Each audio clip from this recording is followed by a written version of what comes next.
Class 10th के सबसे important chapter real number हम लोग पढ़ेंगे। इस चैप्टर से हर एक साल बोर्ड एग्जाम में क्वेश्चन आते हैं। आइए हम इसे स्टेप बाय स्टेप आसान भाषा में समझते हैं। जैसे ये क्वेश्चन है, इसको हम लोग बनाने के लिए हम लोग सबसे पहले इसका रफ बनाएंगे सामने में। इसका हम लोग एचसीएफ ज्ञात करेंगे। जैसे 225 है, हम लोग बचपन से पढ़ते आ रहे हैं। यदि हम इसका एचसीएफ निकालेंगे तो भाग देंगे, भाग विधि से लंबी विभाजन प्रक्रिया करके 1 से लगाए 135 हुआ, यहाँ 90 हुआ घट करके, फिर 90 से हम 135 लगाते हैं, फिर एक मरतबे लगा 90 हुआ, और फिर यहाँ 45 को फिर यहाँ 90 से लगाए, 45 गुना 90 हुआ, ये कट गया। इस तरह से हम लोग बचपन से पढ़ते आ रहे हैं। अब हम लोग यहाँ पे जो एचसीएफ ज्ञात करेंगे यूक्लिड विभाजन एल्गोरिथम का प्रयोग करके, तो हम यहाँ पे स्टेप बाय स्टेप बढ़ेंगे।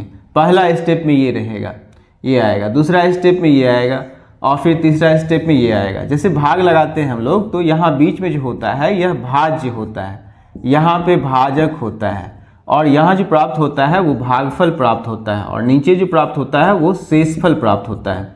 तो वही है यूक्लिड विभाजन एल्गोरिथम या प्रमेयिका जो होता है A = BQ + R बोलता है। यानी A = A जो है वो भाज्य है, B जो है वो भाजक है, और Q भागफल है, और फिर से R जो है वो शेषफल है। इस तरह से भाज्य हमेशा A बीच में रखा जाता है, और उससे छोटा B होता है। भागफल Q बोलते हैं हम इसको, क्वांटिटी इसको बोलते हैं। शेषफल R, रिमाइंडर R होता है, R से सूचित किया जाता है। अब लोग हम यहाँ पे स्टेप लिखेंगे। स्टेप फर्स्ट जो A है वो हमेशा बीच में होता है, भाज्य जो होता है वो बड़ा होता है। तो A = मान लेंगे हम यहाँ 225 को, 225 माना A = 225, और B का मान हो गया मेरे पास कितना, 135। अब यहाँ जो हम देखते हैं भाज्य ये हुआ, भाजक यहाँ, भागफल यहाँ, शेषफल यहाँ। तो इसको हम लोग लिखेंगे यूक्लिड विभाजन प्रमेयिका से A = BQ + R होता है। A का मान जो है यहाँ से 225, B का मान लिखेंगे 135, Q का मान यहाँ से लिखेंगे भागफल 1 प्लस रिमाइंडर जो है 90।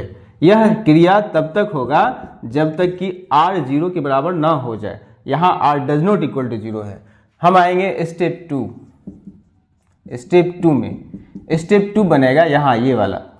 अब जो है मेरा इसका जो रिमाइंडर था यहाँ जो शेष स्टेप 2 में आएगा, इसमें A जो है A हो जाएगा 135, और B है वो हो जाएगा 90।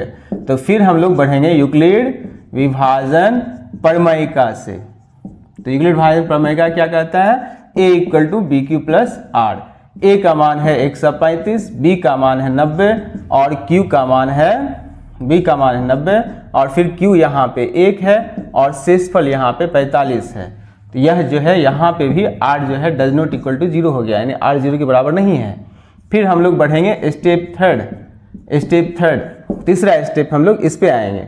यहाँ अब A = हो जाएगा 90, और B बराबर हो जाएगा 45। फिर यूक्लिड विभाजन प्रमेयिका से जाएंगे, और यूक्लिड विभाजन प्रमेयिका बोलता है A = BQ + R। अब यहाँ पे A = 90 हुआ, यहाँ पे 90, B का मान है 45, और भागफल Q जो है 2 हुआ, और शेषफल R जो है रिमाइंडर 0 हुआ। यहाँ हम देखते हैं R 0 के बराबर है, शेषफल 0 हो गया।